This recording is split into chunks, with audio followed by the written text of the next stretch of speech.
A boy was protecting two babies from the intense cold under the snow, and when the elderly woman opened the door, she came face to face with a secret that broke her heart. The wind howled furiously, whipping snow against the windows of Mary Claire's old home. The 65-year-old widow curled up deeper into her worn armchair, pulling the shawl tightly around her shoulders. The fire in the fireplace crackled, casting dancing shadows on the faded walls of the living room. Mary Claire looked up from her book, frowning. For a moment, she thought she had heard something beyond the roar of the storm. She waited, motionless, ears alert.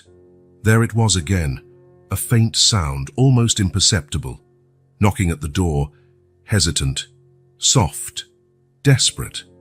Mary Claire rose slowly, her bones protesting the sudden movement. She walked to the door, the old floorboards creaking beneath her feet.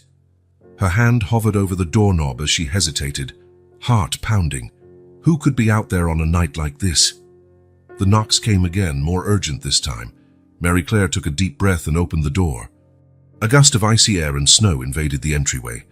Blinking against the cutting wind, Mary Claire lowered her gaze. Her eyes widened. In front of her, shivering violently, stood a boy. He could not have been older than 5.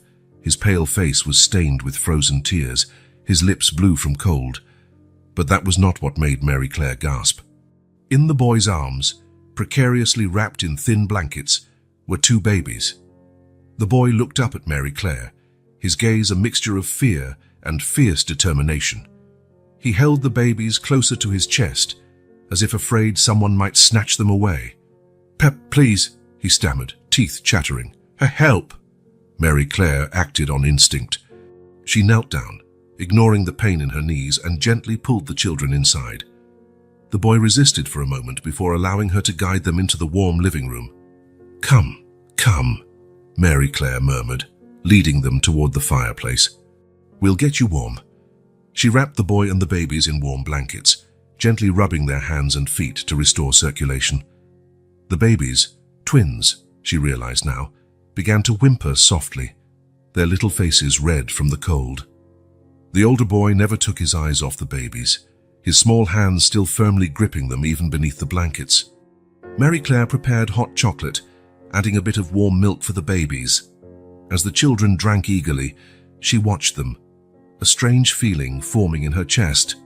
There was something familiar about them, something in the boys' eyes, in the shape of the babies' noses. It was like a fleeting memory, dancing at the edge of her consciousness, refusing to take full shape. "What's your name, dear?" Mary Claire asked gently, offering more hot chocolate. The boy hesitated, his eyes cautious. "Thomas," he finally whispered, "and the babies." Thomas looked at the twins, who were now sleeping peacefully in his arms. "Sophie and Lucas," he said, his voice barely audible. Mary Claire nodded, choosing her next words carefully. "And your parents, Thomas? Where are they?" The effect was immediate. Thomas's entire body stiffened, his eyes widening with fear. He pulled the babies closer, as if expecting Mary Claire to tear them away from him at any moment. "I can't say," he murmured, fresh tears glistening in his eyes. "I promised." That was when Mary Claire noticed the backpack. Small-T worn, clutched tightly in Thomas's free hand as if his life depended on it. The boy followed her gaze and pulled the backpack closer, partially hiding it under the blanket. Mary Claire felt a knot form in her throat. What had these children been through? What had brought them to her door on a night like this? She wanted to ask more questions, to find out where they came from, why they were alone. But the fear in Thomas's eyes stopped her. Whatever secret he guarded, he was not ready to share it. "It's all right," Mary Claire said softly. "You're safe here. We can talk more in the morning." Thomas relaxed a little, though his eyes remained watchful. Mary Claire arranged a comfortable place for them to sleep near the fireplace, making sure they were warm and safe. When the children finally fell asleep, Mary Claire sat in her armchair, watching them. The storm continued to rage outside, but inside the old house, a tense silence hung in the air. Mary Claire knew she should call the authorities. These children clearly needed help. Perhaps they were in danger. But something held her back, that persistent sense of familiarity. the desperation in Thomas's eyes, the secret he guarded so fiercely. She looked at the small backpack, half hidden under Thomas's protective arm. What was inside it? What mystery had these children brought to her door along with the snow and wind? Mary Claire sighed, feeling the weight of a decision that would change lives settling on her shoulders. For now, she would let the children sleep. Tomorrow, perhaps, the answers would come. Outside, the snowfall continued, covering the world in white. Inside, 3 lost children slept, and a lonely woman kept watch, waiting for dawn and the revelations it might bring. Dawn arrived quietly, the previous night's snowstorm giving way to a world of white and stillness. Mary Claire, who had barely slept, watched the first rays of sun dance over the children's sleeping faces. Thomas stirred, his eyes opening slowly. For a moment there was confusion in his gaze, followed by a flash of fear. Then, seeing the twins still safe by his side, he visibly relaxed. "Good morning," Mary Claire said softly. "Did you sleep well?" The boy nodded, cautious. His eyes wandered around the room, stopping at the backpack by his side. With a quick movement, he pulled it closer. Mary Claire pretended not to notice, busying herself with preparing breakfast. As she cooked, she cast furtive glances at the children. The daylight only intensified that strange feeling of familiarity. The shape of Thomas's eyes, the way Sophie wrinkled her nose in her sleep, it all seemed to echo a distant memory she could not quite reach. "You must be hungry," she said, placing a plate of eggs and toast in front of Thomas. "Eat. I'll prepare something for the babies." As she fed the twins with warm porridge, Mary Claire watched Thomas devour his breakfast. His movements were hurried, almost desperate, as if he feared the food might vanish at any moment. "There's more if you want," she offered kindly. Thomas hesitated, then nodded, pushing his empty plate toward her. Mary Claire refilled it, noticing how the boy's eyes never left the backpack for long. "Thomas," she began carefully, "can you tell me where you're from?" The boy froze, his spoon halfway to his mouth. Slowly, he lowered it, his eyes growing distant. "From far away," he finally murmured. "We had to leave." "Why?" Mary Claire pressed gently. Thomas shook his head, tears shining in his eyes. "I can't say, I promised." Mary Claire sighed, feeling torn. Part of her wanted to respect the boy's silence, to give him time and space, but another part knew these children could be in danger, that someone might be looking for them. Her gaze fell on the telephone on the kitchen wall. Should she call the authorities? Report 3 lost children showing up at her door in the midst of a snowstorm? But then Thomas followed her gaze, and the panic in his eyes made Mary Claire hesitate. "Please," he whispered, his voice trembling. "Please don't tell anyone we're here. They'll separate us. I promised I would take care of them." Mary Claire felt her heart tighten. "Who, Thomas? Who will separate you?" But the boy only shook his head, tears rolling silently down his cheeks. Sighing, Mary Claire stood to clear the table. That was when she noticed Thomas's backpack was slightly open. Inside, she could see the corner of a yellowed piece of paper, a letter perhaps, certainly not children's clothes. Before she could look closer, Thomas pulled the backpack toward himself, closing it firmly. His eyes met Mary Claire's, a mix of fear and determination in his gaze. "I'm sorry," she said softly. "I didn't mean to snoop." Thomas did not answer, but his grip on the backpack loosened slightly. Mary Claire turned her attention to the twins, changing their diapers and dressing them in clean clothes she had found at the back of an old wardrobe. All the while, her mind was spinning. What was in that backpack that was so important? Why was Thomas so determined to protect it? And why, despite everything, could she not shake the feeling that she knew these children from somewhere? While folding a blanket, a sudden idea struck her. She turned to Thomas, who was absently playing with the laces of his shoes. "Thomas," she said, keeping her voice casual, "what is your family name?" The boy froze, his eyes widening. For a moment, Mary Claire thought he would not answer. Then, in an almost inaudible whisper, he said a name. The blanket slipped from Mary Claire's hands, falling to the floor with a soft thud. It was her daughter's surname, the surname she had not heard in 15 years. Not since Catherine had left her life after a bitter argument. Suddenly, all the pieces began to fit together, the familiarity in the children's faces, Thomas's desperation to keep them together, the secret he guarded so fiercely. Mary Claire felt her legs weaken, sinking into the nearest chair. Her mind spun with possibilities, questions, fears. Could these children? Could Catherine? She looked at Thomas, who watched her with a mixture of fear and hope, at the twins and who cooed happily, unaware of the whirlwind of emotions around them. Mary Claire knew she should ask more questions, demand answers, probably pick up that phone and call someone, anyone, to help unravel this mystery. But as she looked into Thomas's frightened eyes, at the backpack clutched tightly in his small hands, she made her choice. "It's all right," she said softly, reaching out to gently touch Thomas's shoulder. "You can stay here as long as you need. You're safe." The relief flooding the boy's face was palpable.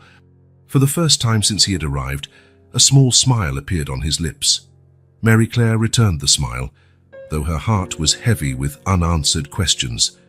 Whatever secret Thomas kept in that backpack, whatever story lay behind these children's arrival, she would wait. She would give them time, space, and above all, safety. Meanwhile, she would watch, listen, and maybe in time the answers would come. Outside, the sun shone on the freshly fallen snow, a new day full of possibilities. Inside the old house, 3 lost children and a woman with a broken heart began to form the bonds of a new family, united by secrets not yet revealed, and a love that the afternoon passed slowly, the winter sun casting elongated shadows across the living room.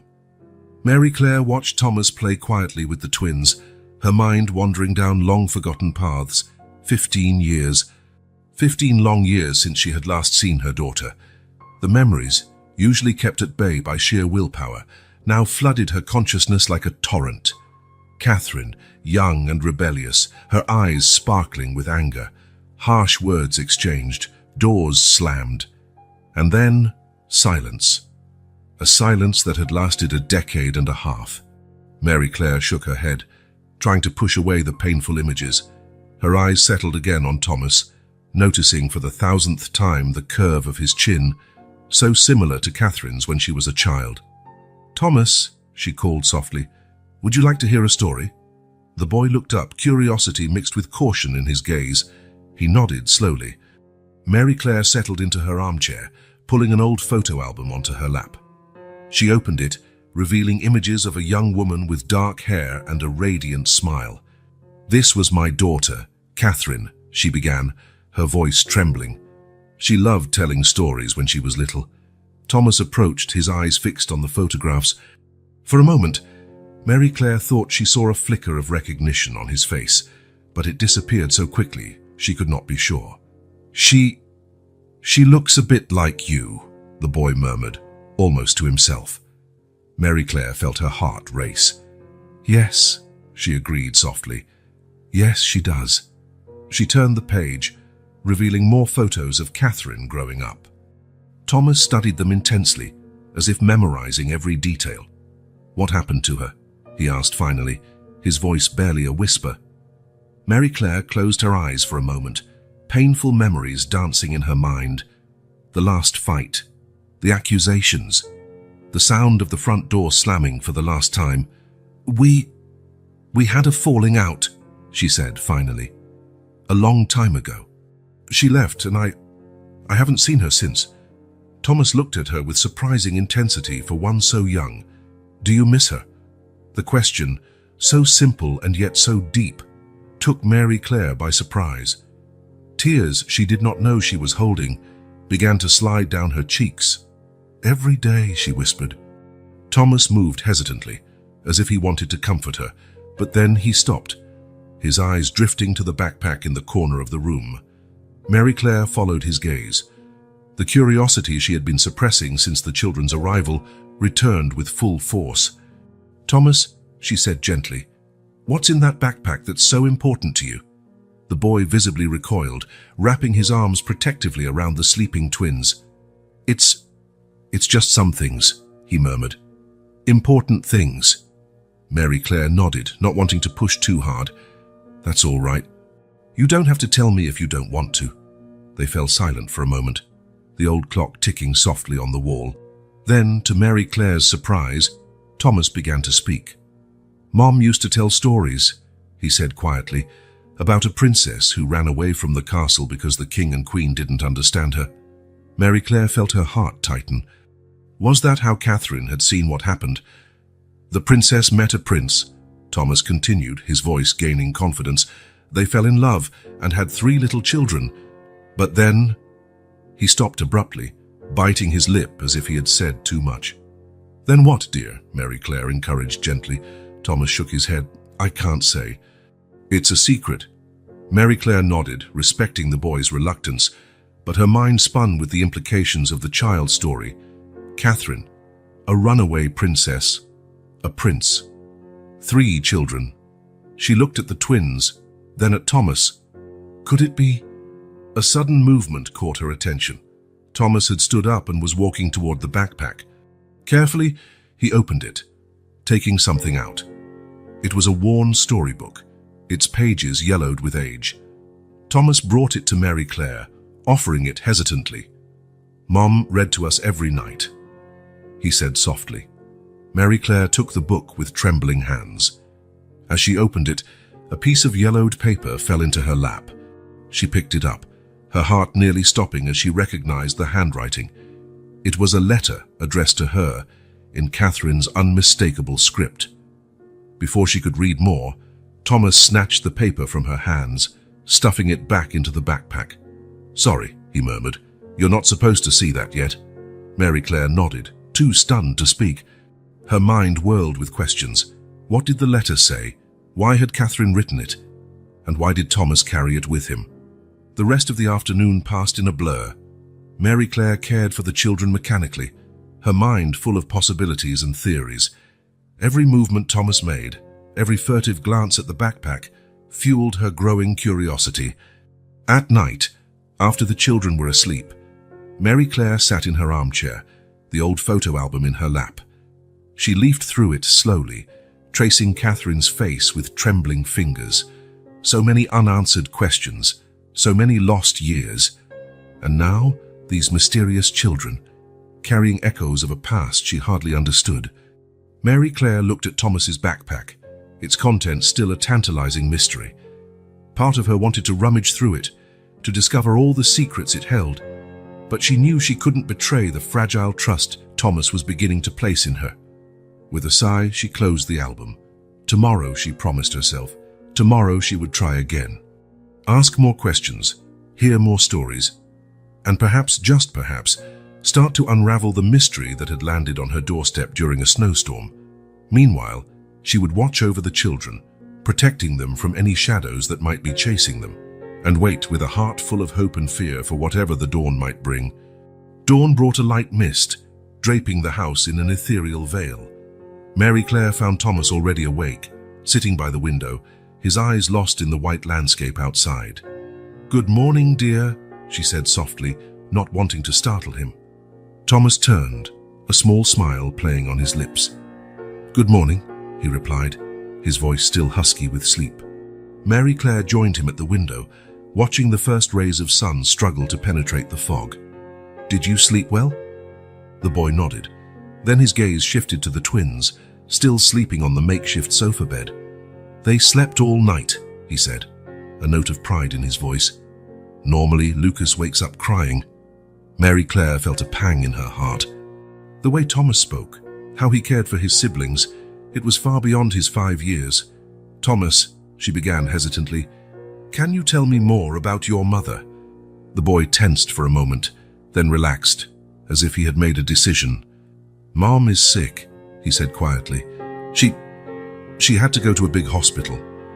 Mary Claire nodded encouragingly. "Is that why you came here?"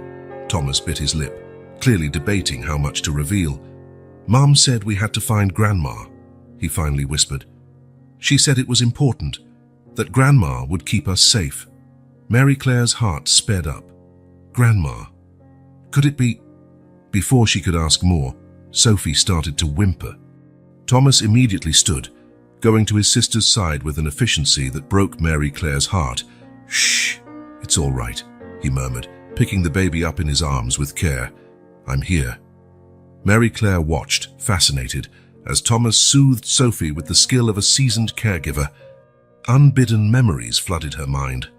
Thomas, barely able to reach the kitchen counter, preparing a bottle with determination.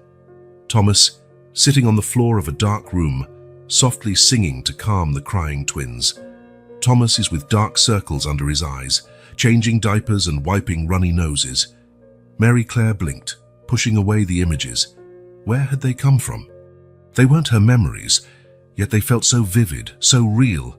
"You're very good at this," she commented, approaching to help. Thomas shrugged, but a flicker of pride crossed his face. "I promised Mom I would take care of them," he said simply. The promise? Mary Claire felt they were getting closer to something important. "What promise was that, Thomas?" she asked gently. The boy hesitated, his eyes flicking briefly to the backpack in the corner. "I promised I would find Grandma and keep Sophie and Lucas safe," he finally said. "Mom said it was very important that we had to stay together, no matter what." Mary Claire felt tears welling in her eyes. The responsibility this small boy carried was crushing. "You've done a wonderful job, Thomas," she said, her voice thick with emotion. "You kept them safe. You brought them here." Thomas looked at her, a mixture of hope and fear in his eyes. Are you Grandma?" he asked hesitantly. Mary Claire's world seemed to stop for a moment. She wanted to say yes, to hold this brave boy and tell him everything would be all right. But she couldn't be sure. Not yet. "I don't know, dear," she answered honestly. "But I'm here to help you no matter what." Thomas nodded slowly, as if processing the information. Then, to Mary Claire's surprise, he began to tell a story. "Mum always said there was a queen in a distant castle," he began, his voice gaining confidence. "The queen was very wise and kind, but sometimes didn't understand the princess, so the princess left to find her own path." Mary Claire listened, fascinated, recognizing echoes of her own story with Catherine. "The princess met a prince, and they were very happy," Thomas continued. "But then the prince had to go away forever, and the princess was sad and sick. She knew she had to send her children back to the castle for the queen to take care of them." The story ended abruptly, Thomas seeming to realize he might have said too much. He turned his attention back to Sophie, adjusting her in his arms. Mary Claire felt her heart break. The childish tale barely disguised the real tragedy behind it. Catherine, alone and ill. An absent father, dead maybe, and 3 small children, sent on a dangerous journey to find a grandmother they weren't even sure would accept them. Gently, she placed her hand on Thomas's shoulder. "That's a very beautiful and sad story," she said softly. "Thank you for sharing it with me." Thomas looked at her, his eyes full of an understanding beyond his years. "So how do you think the queen will take care of the princess's children?" he asked, his voice barely above a whisper. Mary Claire felt tears slide down her cheeks. "Yes," she answered, her voice thick with emotion. "Yes, I'm sure she will." In that moment, something changed between them. A fragile trust began to bloom. Thomas allowed Mary Claire to help more with the twins, and he even shared some stories about Mom. Small fragments of a life Mary Claire could barely imagine. As the day wore on, Mary Claire felt the bond between her and the children growing stronger. Thomas laughed more easily. The twins responded to her touch with toothless smiles. It was as if a puzzle was slowly coming together piece by piece, but there were still so many questions unanswered. The mysterious contents of the backpack, the exact whereabouts of Catherine, the identity of the prince from the story. That night, after the children were asleep, Mary Claire allowed herself, for the first time, to truly believe these might be her grandchildren. The joy and fear that realization brought were almost overwhelming. Looking at the 3 sleeping children, Mary Claire made a silent promise. No matter what happened, she would protect them. She would find the truth. And somehow she would find a way to bring her family back together. With that thought, she fell asleep in her armchair, watching over the little ones who, in just a few days, had become the center of her world. Morning arrived with deceptive softness, the winter sun shining through misty windows. Mary Claire was in the kitchen, preparing breakfast, while Thomas played quietly with the twins in the living room. The sound of something falling broke the comfortable silence. Mary Claire turned, seeing Thomas frozen in place, his eyes wide, fixed on a piece of paper on the floor. "It's all right, dear," she said softly, approaching. "Let me help you." Before Thomas could react, Mary Claire bent down to pick up the paper. It was a letter, the paper yellowed and worn at the folds, as if it had been read over and over. Her eyes caught a name at the top of the page, making her heart skip a beat. "Dear Mother," the letter began, in Catherine's unmistakable handwriting. Thomas snatched the paper from her hands, pressing it against his chest. "Sorry," he murmured, tears glistening in his eyes. "You weren't supposed to see that." Mary Claire took a deep breath, trying to calm her racing heart. "It's all right, Thomas," she said gently. "You don't have to apologize." The boy looked at her warily, as if assessing whether he could trust her. Finally, he spoke, his voice almost a whisper. "Mom wrote many letters. She said I should give them to Grandma when we found her." Mary Claire nodded encouragingly. "And you carried them all in your backpack?" Thomas nodded. "Mom said they were important, that they would explain everything." Mary Claire's heart ached for the weight this little boy carried. She wanted to hug him, tell him everything would be all right, but she knew she had to go slowly. "Thomas," she began carefully, "can you tell me where your mother is now?" The boy bit his lip, clearly debating with himself. Then, as if he had made a decision, he spoke. "She's at St. Mary's Hospital. It's a big white place with lots of windows."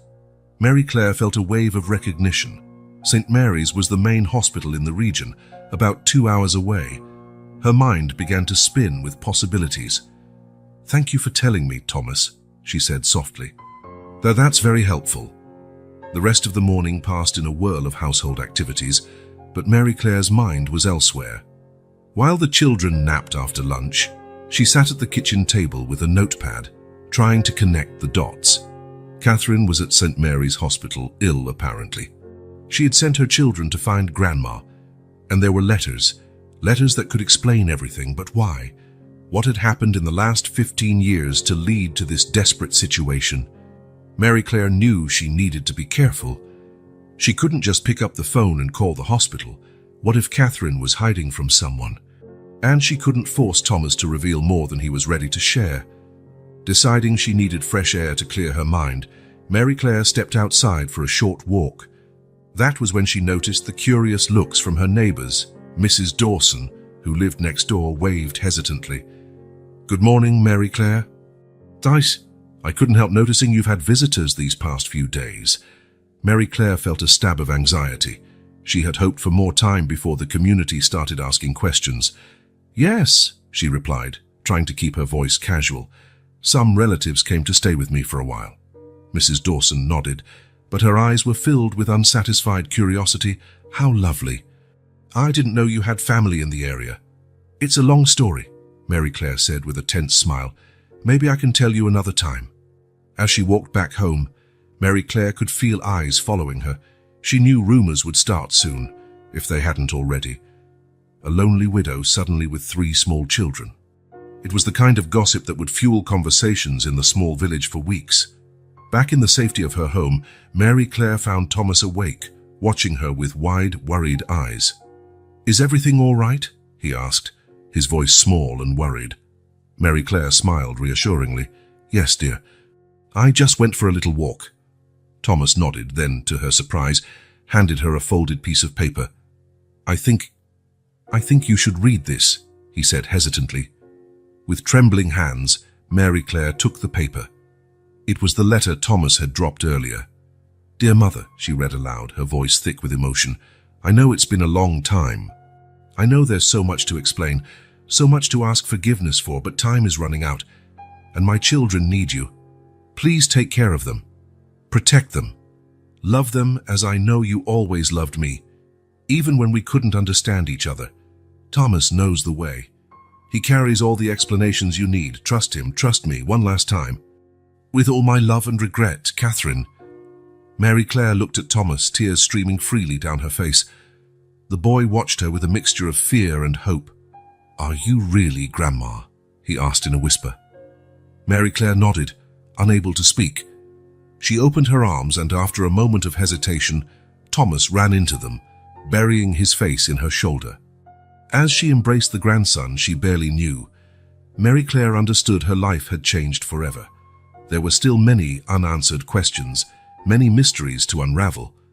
But one thing was certain. She would do everything in her power to protect these children and find a way back to her lost daughter. Outside, the small community buzzed with speculation. Inside Mary Claire's home, a fragmented family was slowly piecing itself back together. Dusk painted the sky in shades of lavender and pink as Mary Claire climbed up to the attic. Dust danced in the dim light as she rummaged through old boxes, searching for answers in fragments of the past. Her fingers brushed against a faded shoebox hidden beneath piles of photo albums. With a racing heart, she opened it. Inside, yellowed letters and newspaper clippings told the silent story of 15 years of separation. At the bottom of the box, a sealed envelope caught her eye. Her own handwriting looked back at her. For Catherine. With trembling hands, Mary Claire opened the envelope, unfolding a letter she had never had the courage to send. "My dear Catherine," she began reading softly, the words echoing in the attic's silence. "It's been 3 months since you left. 3 months of deafening silence, regret, and sleepless nights. I know our last words were angry, but please know my love for you never wavered. I understand now that I was too harsh, too inflexible. Your desire to find your own path, to live your life on your own terms, wasn't rebellion, it was courage. A courage I, in my fear, mistook for recklessness. That young man, John, isn't it? Maybe I was wrong about him too. My fear of losing you blinded me to the possibility that he could be good for you, that you could build something beautiful together. Please, come home. Or at least let me know you're all right. The door is always open for you, my daughter, always. With all my love, Mom." Mary Claire let the letter fall into her lap, silent tears streaming down her cheeks. So many years lost, so many words unspoken. A creak on the stairs made her turn around. Thomas stood there, his big eyes fixed on the letter in her lap. Is that from Mom?" he asked hesitantly. Mary Claire shook her head. "No, dear, it's a letter I wrote to her a long time ago. A letter I never sent." Thomas approached slowly, as if pulled by an invisible force. His eyes scanned the words on the page, his brow furrowed in concentration. "John," he murmured, almost to himself. "That's my dad's name." Mary Claire felt her heart leap. "Your father?" she asked softly. Thomas nodded, then, as if realizing he had said too much, took a step back. "I shouldn't have said that," he said, fear evident in his voice. "Mom said it was a secret." Mary Claire reached out gently, not wanting to frighten him. "It's all right, Thomas. You didn't do anything wrong. Can you tell me more about your father?" The boy bit his lip, clearly conflicted. For a moment, it seemed as if he would open up, but then he shook his head vigorously. "I can't. I promised." Mary Claire nodded, respecting the boy's loyalty. "That's all right, dear. Thank you for telling me what you could." As they descended from the attic, Mary Claire's mind whirled. John, the man who had caused so much discord between her and Catherine, Thomas's father. Another piece of the puzzle clicked into place, but so many gaps remained. Determined to learn more, Mary Claire waited until the children were asleep. Then she sat at the kitchen table with a notepad, listing everything she knew and the questions that still needed answers. Catherine was at St. Mary's Hospital, sick, possibly gravely. John was the children's father, but for some reason, he wasn't around. The children had been sent to find her, carrying explanatory letters. But why? What had happened over the last 15 years to lead here? Absorbed in her thoughts, Mary Claire almost jumped when she heard a knock at the door. Glancing at the clock, she frowned. Who could it be at this hour? Opening the door, she found Mrs. Dawson's worried face outside. "I'm sorry to bother you so late, Mary Claire," Mrs. Dawson said, her tone a mix of concern and poorly disguised curiosity. "But I couldn't help notice the children and the rumors in the village." Mary Claire felt a wave of panic. She wasn't ready to explain, not when there was so much she herself still didn't understand. "They're my grandchildren," she said quickly, hoping the half-truth would calm her neighbor's curiosity. They're staying with me while my daughter sorts some things out. Mrs. Dawson raised an eyebrow. Grandchildren. But Mary Claire, no one knew you had a daughter, let alone grandchildren. Mary Claire forced a smile. It's a long story, Mrs. Dawson. Perhaps we can talk about it another time. But Mrs. Dawson did not seem ready to give up easily. People are talking, you know. 3 children appearing out of nowhere. Some say we should call the authorities just to make sure everything's all right. Fear tightened around Mary Claire's chest. There's no need, she said, her voice firmer than she felt. I assure you, the children are safe and well cared for here. Mrs. Dawson studied her for a long moment before nodding slowly. If you say so. But you know we're here if you need help, right? Mary Claire thanked her and closed the door, leaning against it with a heavy sigh. Her neighbor's visit was a painful reminder that her little refuge couldn't remain isolated from the outside world forever. Returning to the kitchen, she found Thomas standing in the doorway, his eyes wide with fear. Are they going to take us away? He asked, his voice trembling. Mary Claire knelt down, pulling him into a tight hug. No, dear, I won't let that happen. You're safe here, I promise. As she held the trembling boy, Mary Claire knew her window of time was closing. She needed to find out the truth, and fast, for the children's safety, for Catherine's sake, and to finally heal the wounds of the past. Tomorrow, she decided, tomorrow she would start her own investigation. No matter what it cost, she would discover what had happened to her daughter over the last 15 years and find a way to keep her family together and safe. With that firm resolve in her heart, Mary Claire led Thomas back to bed, preparing herself for another night of vigil, guarding the dreams of the children who, in so short a time, had become the center of her world. Morning arrived with quiet deception. Mary Claire prepared breakfast, occasionally glancing at Thomas Ree, who played silently with the twins on the rug. Mrs. Dawson's visit the night before still weighed on her mind, reminding her of the urgency of her situation. Then Thomas stood up abruptly, his eyes fixed on Mary Claire with surprising intensity for someone so young. Grandma, he said, his voice trembling slightly. I think it's time. Mary Claire felt her heart speed up. Time for what, dear?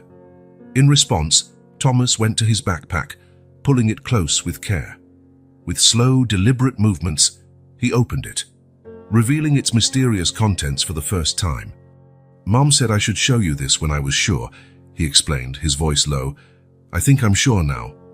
Mary Claire knelt beside him, hardly daring to breathe, as Thomas took out a stack of letters. There were dozens of them, all addressed to Mother, in Catherine's unmistakable handwriting. With trembling hands, Mary Claire took the first letter. The date at the top made her gasp. It was from just 1 month after Catherine left.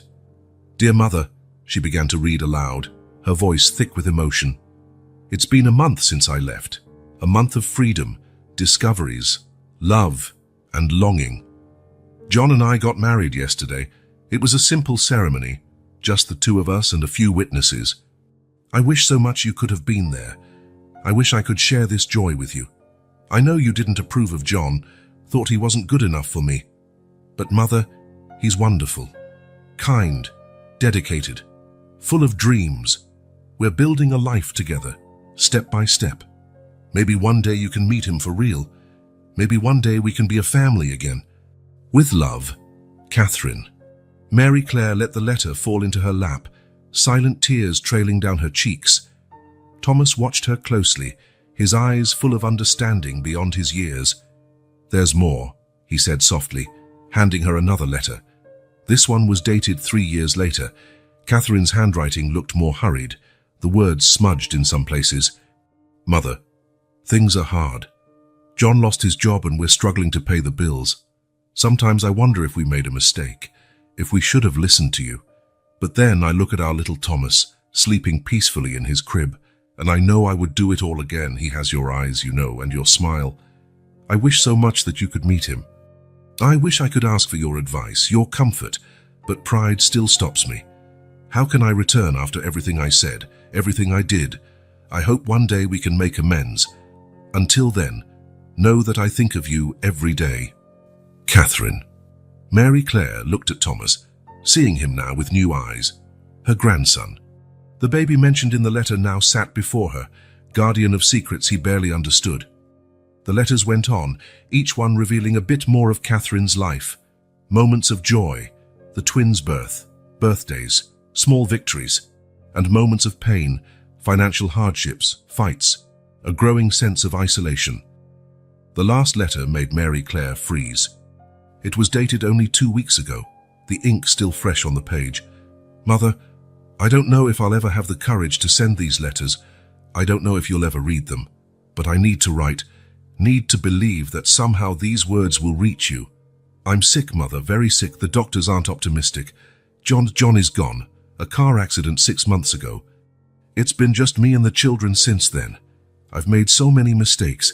I was stubborn, proud. I wasted years we could have spent together. And now, when I need you most, I don't even know if you still live in the same place, if you still care. I'm sending the children to you. It's my last hope. Please take care of them. Love them as I know you always loved me, even when I couldn't see it. Thomas knows the way. He's so strong, so brave. Take care of him especially. He has carried so much weight on his small shoulders. I beg your forgiveness, Mother, for everything. And I hope with all my heart that it's not too late for us. With all my love, Catherine."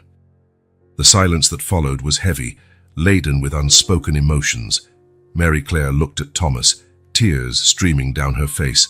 The boy watched her, silent tears glistening on his cheeks. "Oh, my dear," she whispered, pulling him into a tight embrace. Thomas clung to her, sobs shaking his small body. At that moment, the phone rang, cutting through the air like a knife. Mary Claire rose reluctantly, her heart still heavy with revelations. "Hello," she answered, her voice hoarse. "Is this Mary Claire Davis?" An unfamiliar voice asked on the other end. "Yes, this is she. I'm calling from St. Mary's Hospital. We've been trying to reach the family of Catherine Davis. She gave us this number as an emergency contact." Mary Claire felt her world spin. "Yes, I'm her mother. Is she all right?" There was a pause on the other line. "Mrs. Davis, I'm sorry to inform you that your daughter's condition has worsened significantly. The doctors believe it would be best if the family could come as soon as possible." The phone almost slipped from Mary Claire's trembling hands. She looked at Thomas, who watched her with wide, fearful eyes. We'll be there as soon as we can," she managed to say before hanging up. The world seemed to move in slow motion. Mary Claire knelt in front of Thomas, holding his small hands in hers. "Thomas," she said softly, "we need to go see your mother. Now." The boy nodded, a mixture of fear and determination in his eyes. "I knew this day would come," he said, his voice surprisingly steady. "Mom said we'd have to be brave." Mary Claire felt her heart break once again at the forced maturity of this small boy. She pulled him into another hug, silently vowing to do everything in her power to protect these children and mend the past. As she hurried to pack for the trip, Mary Claire's mind raced with the revelations from the letters and the fear of what they might find at the hospital. 15 years of separation, misunderstandings, and missed opportunities, all culminating in this moment. Looking at the 3 children, Thomas efficiently helping get the twins ready, Mary Claire knew that whatever happened, her life would never be the same. The past and present had collided, and the future was a frightening unknown. But one thing was certain: they would face whatever came together as the family they always should have been. Mary Claire's car wound along the narrow road, leaving behind the small village she had called home for so many years. In the back seat, Thomas sat between the twin seats, his eyes darting between the sleeping babies and the changing landscape outside. The silence inside the vehicle was heavy, filled with anxiety and expectation. Mary Claire cast frequent glances in the rearview mirror, still scarcely believing how drastically her life had changed in just a few days. "Thomas," she said softly, breaking the silence, "can you tell me how you got to my house? It must have been quite a journey for such a little boy." Thomas was quiet for a moment, his eyes growing distant as if reliving recent memories. "My mom gave me a map," he began, his voice low but firm. "She marked the route from our home to yours. We practiced many times before she went to the hospital." Mary Claire felt a lump in her throat. The image of Catherine, sick and desperate. Teaching her 5-year-old to navigate an unfamiliar city was almost unbearable. "We left at night," Thomas continued. "Mom said it was safer that way. I carried Sophie, and Lucas was in the backpack on my back." A sudden flash filled Mary Claire's mind. Thomas, his small face determined, walking through dark city streets. Sophie nestled in his arms, while the backpack with Lucas moved gently with his steps. The boy stopped occasionally to check the map under a lamppost's light, his lips moving silently as he memorized the next step. "You traveled only at night?" Mary Claire asked, both impressed and horrified. Thomas nodded. "During the day, we found places to rest. Parks, libraries, sometimes churches. I fed the twins bottles and changed their diapers. Mom taught me how to do everything." Another image invaded Mary Claire's mind. Thomas sitting on a park bench, carefully feeding Sophie a bottle. His eyes constantly scanned the area, alert to any danger. Lucas lay on a makeshift blanket, babbling softly. "You must have been so scared," Mary Claire said softly, her heart aching for what this little boy had endured. Thomas remained silent for a moment. "Sometimes," he finally admitted, "but I had to be strong, for Sophie and Lucas, and for Mom."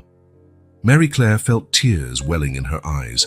The courage and maturity of this 5-year-old boy were simply extraordinary. Were there difficult moments?" she asked hesitantly, not sure if she really wanted to know the answer. Thomas nodded slowly. "One night, it was raining really hard. We couldn't find shelter. Sophie got a fever."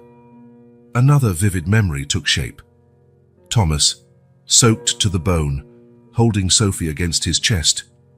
The baby cried softly, her face red with fever. The boy looked around frantically, searching desperately for a safe, dry place. "So what did you do?" Mary Claire whispered. "I found a church," Thomas replied. "The priest let us stay in the sacristy. He gave us food and dry clothes. He helped bring Sophie's fever down." Mary Claire let out a sigh she didn't know she was holding. The idea that someone had shown kindness to these vulnerable children during their dangerous journey touched her deeply. "You were incredibly brave, Thomas," she said, her voice thick with emotion. "Your mother would be so proud of you." Thomas looked at her, a small smile on his lips. "You think so?" "I'm sure of it," Mary Claire replied firmly. The rest of the journey passed in more comfortable silence, occasionally punctuated by Mary Claire's gentle questions and Thomas's thoughtful answers. Each new revelation made her heart ache with admiration for this extraordinary boy and pain for what he had been forced to endure. Finally, after what felt like an eternity, the outlines of St. Mary's Hospital appeared on the horizon. It was an imposing building, its white walls gleaming in the afternoon sun. Mary Claire felt her heart race. After 15 years of separation, she was about to see her daughter again. The swirl of emotions, fear, hope, regret, love, was almost overwhelming. She parked the car and turned to look at Thomas. The boy was pale, his eyes fixed on the hospital with a mix of anticipation and dread. "Are you ready, dear?" she asked softly. Thomas swallowed hard and nodded. "Yes," he said, his voice trembling slightly. "Mom is waiting for us." Together, they got out of the car. Mary Claire carried Lucas, while Thomas, true to his protective role, carried Sophie. Side by side, grandmother and grandson walked toward the hospital entrance, each step bringing them closer to the truth that awaited inside. As they approached the glass doors, Mary Claire felt Thomas squeeze her free hand. She looked down, meeting his eyes, filled with fear and determination. "We'll be all right, won't we, Grandma?" he asked, his voice small but hopeful. Mary Claire gently squeezed his hand. "Yes, my dear," she replied, putting more confidence in her voice than she felt. "We'll be fine. We're together now." With one last look of mutual encouragement, they stepped through the hospital doors, ready to face whatever fate had in store. The smell of antiseptic and the soft hum of machines enveloped them, marking the start of a new chapter in their journey. Mary Claire knew that, regardless of what they found beyond those doors, their lives would never be the same. But with Thomas by her side, brave and resilient, she felt ready to face any challenge. The future was uncertain, but one thing was clear. They would face it as a family, united by the love and courage they had found in each other along this extraordinary journey. The hospital corridor seemed endless, each step echoing in the oppressive silence. Mary Claire held Thomas's hand firmly, the twins cradled against her chest in a double stroller. Her heart pounded so loudly she was sure everyone could hear it. Finally, they reached room 315. Mary Claire hesitated, her hand hovering over the doorknob. 15 years of separation, of unspoken words, of regrets, all culminating in this moment. "Grandma?" Thomas's soft voice brought her back to reality. "Are you all right?" She looked at the boy, seeing both fear and courage in his eyes. With a nod, she turned the knob. The room was bathed in the gentle light of late afternoon, and there, in the bed, was Catherine, pale, thinner than Mary Claire remembered, but unmistakably her daughter. Catherine's eyes opened slowly, focusing first on Mary Claire, then on Thomas and the twins. For a moment, time seemed to freeze. "Mother!" Catherine's voice was weak, almost a whisper. Mary Claire felt the tears she had been holding back finally break free. "Oh, Catherine," she sobbed, rushing to her daughter's side.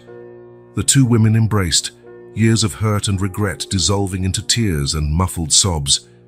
"You came," Catherine murmured between tears. "You really came." "Of course I came," Mary Claire replied, stroking her daughter's hair. "I would always come for you, my love." They pulled apart, looking at each other as if trying to memorize every detail. That was when Catherine noticed Thomas, standing hesitantly in the doorway. "My brave boy," she said, opening her arms. Thomas ran to her, burying his face in her neck. Mary Claire watched the reunion, her heart breaking and healing at the same time. There was so much to say, so many questions to be answered. "Catherine," she began softly, "what happened? Why did you never get in touch?" Catherine sighed, guilt evident in her eyes. "At first it was pride. I was so determined to prove I could handle things on my own that you were wrong about John." Mary Claire felt a pang of regret. "I'm sorry I was so hard on you about him." Catherine shook her head. "No, Mum, you had every right to worry. John was complicated. We loved each other, but it wasn't always easy." She paused, looking at Thomas now playing quietly with the twins in the corner of the room. "When Thomas was born, things got better for a while. John got a good job. We were happy. But then—" She hesitated, fresh tears glistening in her eyes. "What happened, dear?" Mary Claire asked gently. "John started drinking. He lost his job. Things became difficult. I wanted to come home so many times, but shame stopped me.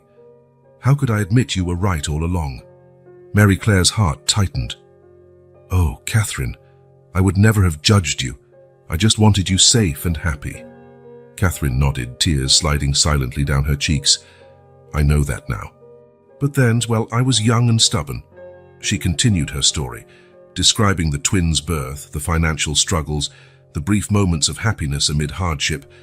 "And then, 6 months ago," Catherine paused, her voice trembling. "John died in a car accident. He had been drinking." Mary Claire gasped, covering her mouth with her hand. "Oh, my love. I'm so sorry." Catherine nodded, taking a deep breath before continuing. "It was right after that I found out I was sick. Cancer, advanced stage. The doctors, they're not optimistic." The silence that followed was heavy, filled with unsaid emotions and lost years. "Why did you send the children to me?" Mary Claire asked finally. Catherine looked at her children, love and pain mixed in her gaze. "Because I knew you'd love and protect them no matter what. Because I wanted them to have a chance to know their wonderful grandmother, and because—" her voice broke, "because I wanted to make amends with you before it was too late." Mary Claire felt tears flood her eyes again. She took Catherine's hands in hers, squeezing gently. "It's never too late, my dear. We're here now, together, and we'll face this together, as a family." At that moment, a small movement at the door caught Mary Claire's attention. Thomas stood there, his eyes wide and full of understanding. He had heard everything. "Thomas," Catherine called softly. "Come here, my love." The boy approached slowly, looking from Catherine to Mary Claire. "You were so brave, my son," Catherine said, pulling him into a hug. "So strong. Mommy is so proud of you." Thomas nodded, silent tears sliding down his cheeks. "I did what you asked, Mom. I brought us safely to Grandma." Mary Claire felt her heart fill with love and admiration for this small boy who had carried so much weight on his shoulders. "Yes, you did," she said, joining the embrace. "And now we're all together." As 3 generations embraced, the twins gurgling happily in their stroller, Mary Claire felt a wave of determination wash over her. No matter what the future held, they would face it together. The past was forgiven, the present was precious, and the future, though uncertain, would be met with love and unity. The setting sun cast a golden glow over the hospital room, as if sealing this silent promise of a new chance, a new beginning for this reunited family. The days that followed in the hospital were a mix of intense emotions and long overdue conversations. Mary Claire practically moved into Catherine's room, determined not to lose another minute with her daughter. On a quiet afternoon, while Thomas played silently with the twins in the corner of the room, Catherine and Mary Claire finally addressed the old wounds that had kept them apart for so long. "Mom," Catherine began, her voice weak but determined, "I'm sorry. For everything. For leaving like I did. For not contacting you." Mary Claire squeezed her daughter's hand gently. "I'm sorry too, dear. I was so inflexible, so blind to your needs. I should have supported you, not judged you." Silent tears streamed down both their faces as they finally voiced years of regrets and unspoken words. "I wanted to come back so many times," Catherine confessed, "especially after Thomas was born. But pride, and then shame, kept me away." Mary Claire nodded, understanding. "What matters is that we're here now, together." It was then that Catherine's doctor entered, his face grave. The 2 women straightened up, anticipating the news. "Ms. Davis," the doctor began, "the results of your latest tests are in. Unfortunately, the cancer has spread more than we hoped. Treatment options are limited at this stage." Catherine closed her eyes, breathing deeply. Mary Claire felt as if the ground had disappeared beneath her feet. How long?" Catherine asked, her voice barely a whisper. The doctor hesitated. "It's hard to say for certain, but weeks, maybe a few months with aggressive treatment." The silence that followed was deafening. Mary Claire looked at Thomas, who had stopped playing and was watching the scene with wide, unattentive eyes. After the doctor left, the reality of the situation weighed heavily on them. Catherine was the first to break the silence.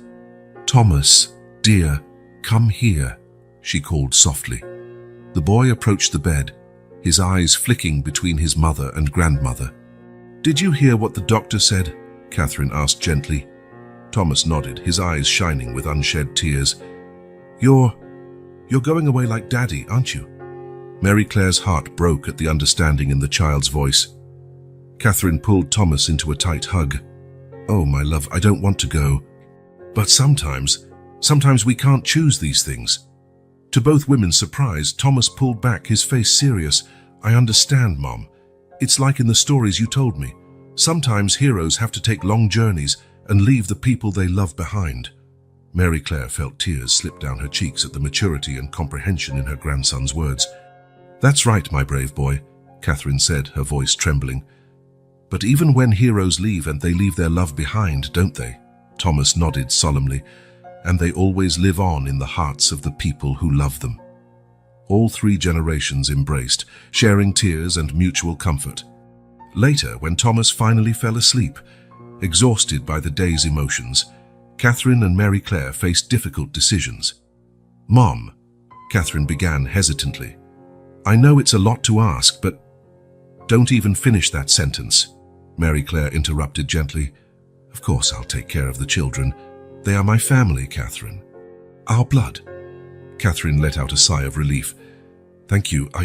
I was so worried. Thomas has already carried so much responsibility, and the twins are so small." Mary Claire held her daughter's hands. "We'll figure it out. Together, for as long as we have. And afterward as well, I promise they'll always know how much you loved them." The 2 women spent the next hours discussing future plans, palliative care, legal arrangements, memories Catherine wanted to leave for her children, "There's something I'd like to do," Catherine said, her voice taking on a note of urgency. "I want to take the children home. Our home. Even if it's just for a few days, I want them to have those memories." Mary Claire hesitated, worried about Catherine's health. But seeing the determination in her daughter's eyes, she understood. It was one last gift Catherine wanted to give her children. "All right," she agreed. "Yeah, we'll talk to the doctors and see what we can arrange." That night, after Catherine finally fell asleep, Mary Claire found herself alone with her thoughts. The magnitude of what lay ahead hit her with full force. In a matter of weeks, she had gone from a lonely widow to the guardian of 3 small children. Looking at Thomas, Sophie, and Lucas, all sleeping peacefully, Mary Claire felt a wave of love and protection wash over her. They were her second chance, an opportunity to right past wrongs, to be the support she couldn't be for Catherine. With that firm resolve in her heart, Mary Claire made a silent promise. She would care for these children with every fibre of her being. Honor Catherine's memory in every action, every loving word, every shared moment. The future was uncertain and frightening, but Mary Claire knew she wasn't alone. She had Catherine's love, Thomas's surprising strength, and the pure innocence of Sophie and Lucas to guide her. As the sun rose, bringing a new day and new challenges, Mary Claire felt truly at peace for the first time in a long while. No matter what came, they would face it together, as the family they always should have been. The old wooden stairs creaked as Mary Claire climbed them, carrying a box full of old toys. The guest room, silent and empty for so long, now buzzed with the energy of 3 small children. "Grandma, look!" Thomas exclaimed, holding up an old teddy bear he had found at the bottom of a trunk. "He looks like Mr. Snuggles that Mom gave me." Mary Claire smiled, placing the box on the floor. "Actually, dear, that's the original Mr. Snuggles. He was your mum's favorite bear when she was your age." Thomas's eyes widened, hugging the bear even tighter. Mary Claire felt a pang in her heart, remembering Catherine as a little girl, running around the house with that very bear. In the weeks that followed, Mary Claire's house was transformed. The guest room was now a colourful children's room, with 3 small beds lined up against the wall. Safety gates were installed at the stairs, drawers locked, and fragile objects carefully stored away. Meanwhile, at the hospital, Catherine fought bravely. The intensive treatment left her exhausted, but she refused to give up. Each day was a battle, but also a precious opportunity to spend more time with her reunited family. Mary Claire divided her time between caring for the children at home and being by Catherine's side at the hospital. It was exhausting, but she drew strength from the love that united them. Thomas, in particular, struggled to adjust to the new reality. One moment he acted like the little boss man of the house, helping with the twins and showing remarkable maturity for his age. The next, he clung to Mary Claire, crying for his mother and begging to go back home. One particularly difficult afternoon, Mary Claire found Thomas hiding in the closet, sobbing quietly. "Oh, my dear," she said softly, sitting beside him. "What's wrong?" I want Mom," he sobbed. "Why does she have to be sick? It's not fair." Mary Claire pulled him into a tight hug, feeling his small body tremble with sobs. "No, it's not fair," she agreed. "Sometimes sad things happen, and we don't understand why. But what we can do is love each other even more." Thomas sniffed, looking at her with red-rimmed eyes. "Dad, you promise you won't leave us too?" Mary Claire's heart broke a little more. "Oh, Thomas, I promise I'll do everything I can to stay with you for a very long time, and even when I can't be here physically, my love for you will never go away." Slowly, Thomas calmed down. When they finally left the closet, he seemed a bit lighter, as if he had left part of his burden behind. While Thomas struggled with his emotions, the twins, Sophie and Lucas, began to show their distinct personalities, bringing moments of joy amid sadness. Sophie was the adventurous one, always trying to climb furniture and explore every corner of the house. Lucas, on the other hand, was the quiet observer, happy to sit and watch the world around him, his big eyes absorbing everything. One morning, Mary Claire found Sophie trying to climb the bookshelf, while Lucas looked on with an expression that seemed almost disapproving for a baby. "Oh no, young lady," Mary Claire laughed, catching Sophie before she got too high. "You're just like your mother. Catherine was always looking for the next adventure. The mention of Catherine brought a sad smile to Mary Claire's lips, but she pushed it away quickly. There was so much to do, so much love to give. News of the family's situation spread quickly through the small community. To Mary Claire's surprise and gratitude, the response was overwhelmingly positive. Mrs. Dawson, who once looked suspiciously at the newcomers, now regularly appeared with home-cooked meals and offers to help. Mr. Martin, the local carpenter, spent an entire weekend helping adapt the house for the children, refusing to accept any payment. One Saturday afternoon, Mary Claire was startled by a knock at the door. Opening it, she found what seemed like half the village, each person carrying something: clothes, toys, books, even an old crib. "We heard you could use a hand," said the local vicar, smiling kindly. "We're here to help however we can." Mary Claire felt tears of gratitude fill her eyes. I don't know what to say. Thank you, all of you." The house soon filled with friendly voices and helpful hands. Thomas, initially shy with so many strangers, soon laughed and played with the other village children. The twins were passed from arm to arm, filling the house with their happy coos. That night, after everyone had gone and the children were in bed, Mary Claire sat in her favorite armchair, exhausted but with her heart full. She picked up the phone and called Catherine at the hospital. "You won't believe the day we had," she said, her voice full of emotion as she recounted the community's generosity. On the other end of the line, she could hear Catherine softly crying. "Oh, Mom," she finally said, "I was so worried, but now I know they'll be okay, that you'll all be okay." Mary Claire felt her own face grow wet with tears. "We will, dear. It won't be easy, but we'll manage. Together." As she prepared for sleep that night, Mary Claire reflected on the drastic changes in her life. Just a few weeks ago, she was a lonely widow, her days filled with quiet routines and memories of the past. Now, her house was filled with life, laughter, cries, challenges, and joys. And the future was still uncertain, with Catherine's illness casting a shadow over them all. But there was also hope, love, and a new sense of purpose. Mary Claire fell asleep with a smile on her lips, the soft sound of the children's breathing drifting from the next room. Tomorrow would bring new challenges, but also new opportunities for love and growth. And she was ready to face each moment, fully embracing her role as the pillar of this newly reunited family. Autumn arrived, painting the trees in shades of gold and red as the Davis family faced their own emotional storm. Catherine's treatment had become a roller coaster of hopes and disappointments, each day bringing new challenges. Mary Claire found herself torn between the hospital and the house, juggling Catherine's needs with those of the children. Nights were long, filled with worries and silent prayers. One particularly difficult morning, after a night of especially intense chemotherapy, Mary Claire found Catherine sitting on the hospital bed, silent tears sliding down her pale face. "Oh dear," Mary Claire whispered, sitting beside her daughter and wrapping her in a gentle hug. "I'm so tired, Mom," Catherine sobbed. "Sometimes I wonder if it's worth continuing to fight." Mary Claire's heart tightened. "Catherine, look at me," she said firmly, holding her daughter's face in her hands. "Every day you fight is one more day with your children, one more day to make memories. That's always worth it." Catherine nodded slowly, breathing deeply. "You're right. It's just, sometimes it feels so impossible." "I know, my love," Mary Claire replied softly, "but you're not alone in this fight. We're all here with you every step of the way."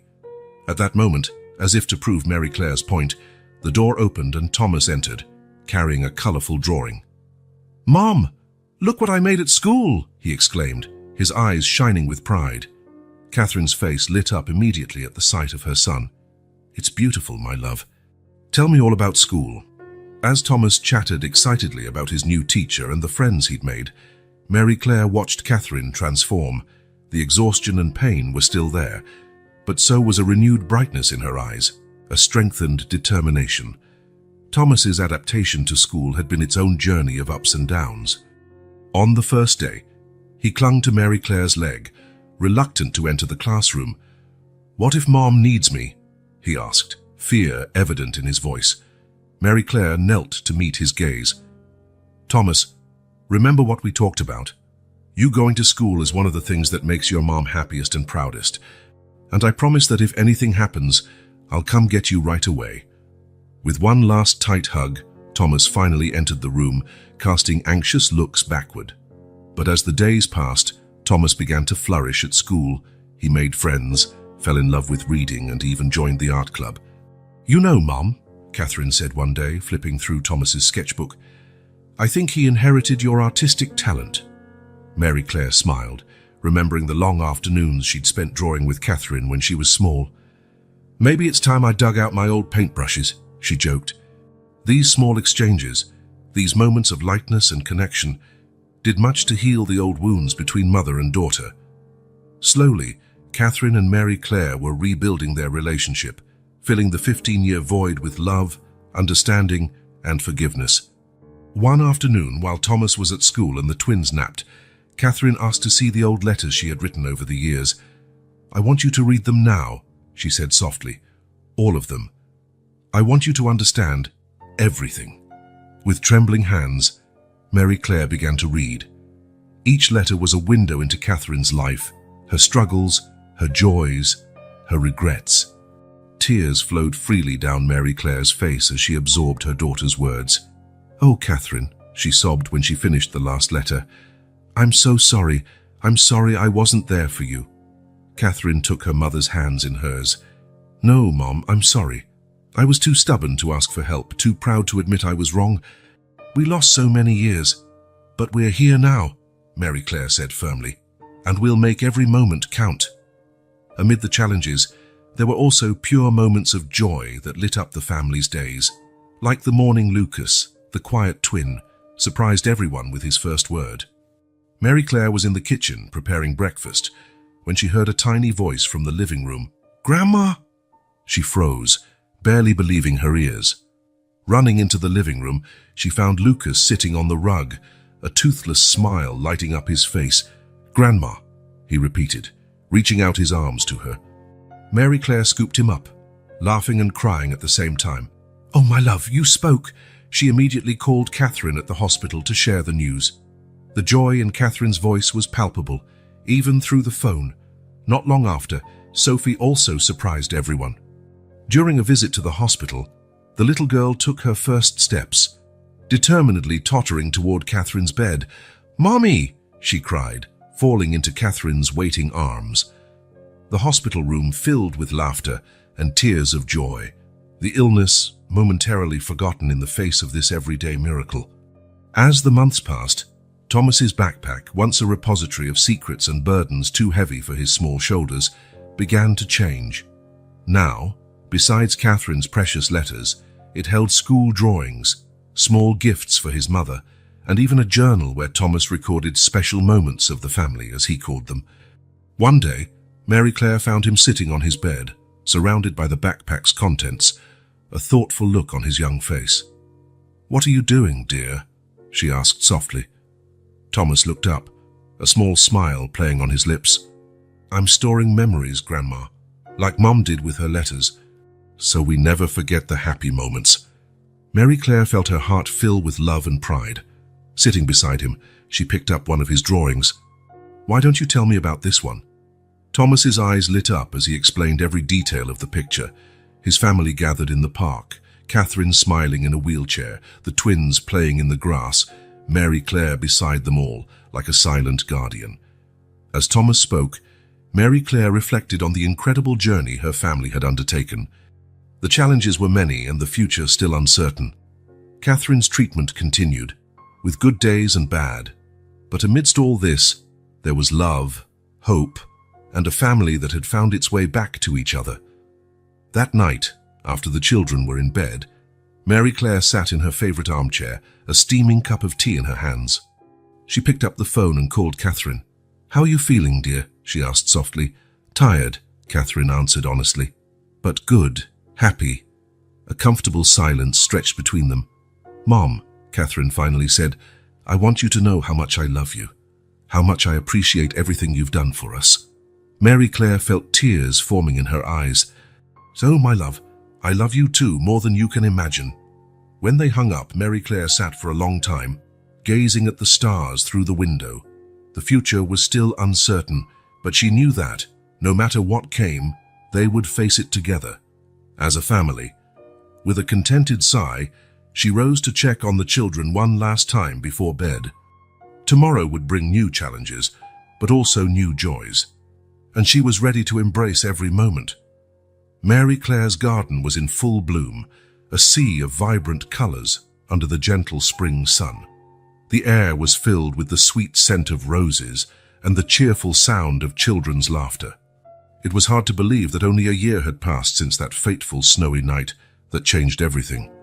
Catherine, seated in a garden chair, watched with a serene smile as her children played.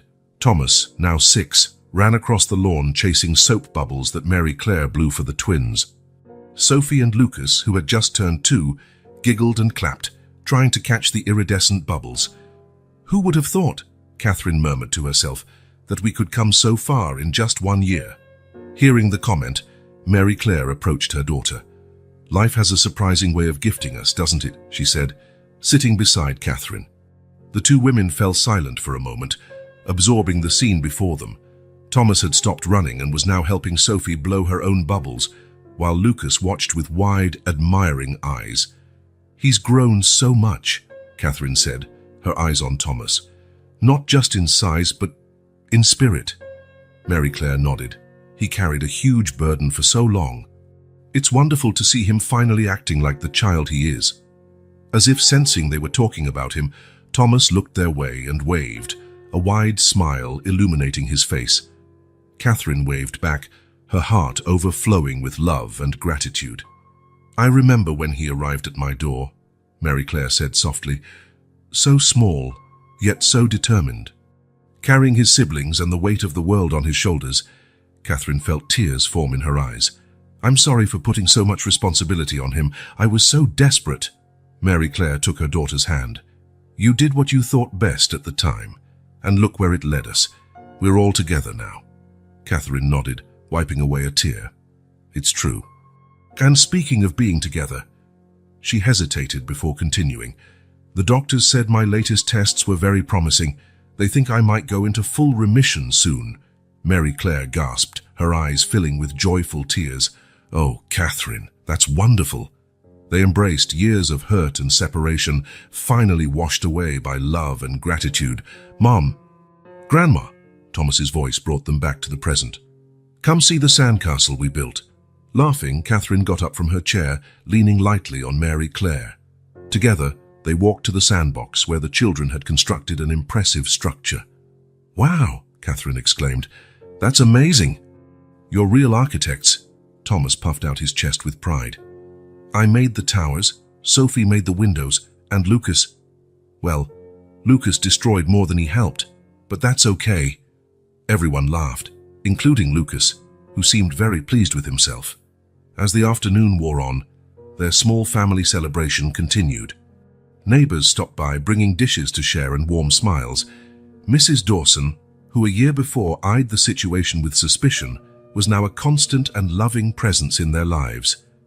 "Mary Claire," Mrs. Dawson said in a quiet moment, "it's wonderful to see how all of you have blossomed. This house is alive again." Mary Claire smiled, watching Catherine help the twins plant some sunflower seeds. "Yes, it is, and I didn't even know how much I needed this until it happened."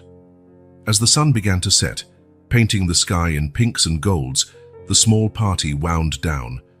Neighbors said their goodbyes. The children, tired but happy, were put to bed, and finally, Catherine and Mary Claire found themselves alone in the garden. "Mom," Catherine began softly, "there's something I want to show you." She went into the house and returned a few moments later with Thomas's old backpack. Mary Claire felt a tightness in her chest at the sight of the object that had started this whole journey. Catherine opened the backpack and pulled out a bundle of letters tied with a ribbon. "These are the letters I wrote to you over the years," she explained. "But there's a new one here." She handed Mary Claire an envelope, which the older woman opened with trembling hands. "Hush, dear mother," she began to read aloud. "1 year ago I was lost, sick, alone, desperate. I sent my children to you with nothing but hope and regret. I didn't know if you'd accept them, if you'd forgive me. Today, I look around and see a family. I see love, forgiveness, healing. I see my children flourishing under your care. I see the amazing mother you've always been, the wonderful grandmother you've become. We've been through so much, you and I. We lost precious years because of pride and misunderstandings. But now, looking back, I see that every step of our journey led us here, to this moment of redemption and love. Thank you, Mom, for never giving up on me, even when I gave up on myself, for loving my children as if they were your own, for teaching me the true meaning of family. I look forward to our future together, to creating more memories, healing old wounds, loving unconditionally. With all my love and gratitude, Catherine. When Mary Claire finished reading, tears streamed freely down her face. She looked at Catherine, seeing the same love and emotion reflected in her daughter's eyes. "Oh, my dear," she whispered, pulling Catherine into a tight hug. "I love you so much." They stayed like that for a long moment, mother and daughter reunited, love flowing between them like a powerful river. Finally, Catherine pulled away gently. "So," she said, a playful smile on her lips, "what do you think about making some plans?" Mary Claire laughed, wiping her tears. "What kind of plans?" "Well," Catherine began, her eyes shining, "I was thinking maybe we could do some renovations to the house. You know, make it more suitable for a family of 6. Mary Claire felt her heart leap. "6?" Catherine nodded, smiling. "If you'll have us, of course. I'd like us all to live together as a family." "Oh, Catherine," Mary Claire exclaimed, tears of joy returning to her eyes. "Nothing would make me happier." The two women spent the rest of the night making plans, dreaming of the future. They spoke of adding a new bedroom, planting a bigger garden, traveling together. When they finally went to sleep, the sky was painted with the first lights of dawn. Mary Claire paused at the children's room, watching her grandchildren sleep peacefully. Thomas, her little hero, hugged Catherine's old teddy bear. The twins, nestled in their cribs, looked like angels in their slumber. She felt Catherine join her, wrapping an arm around her waist. "They're amazing, aren't they?" Catherine whispered. Mary Claire nodded. "Yes, they are, just like their mother." Together, they closed the door softly and headed to their own bedrooms. The future stretched out before them, bright and full of promises. The old letters, once symbols of regret and separation, were now witnesses to their journey of healing and reconciliation. Kept safely in Thomas's old backpack, they served as a reminder of the power of love, forgiveness, and family.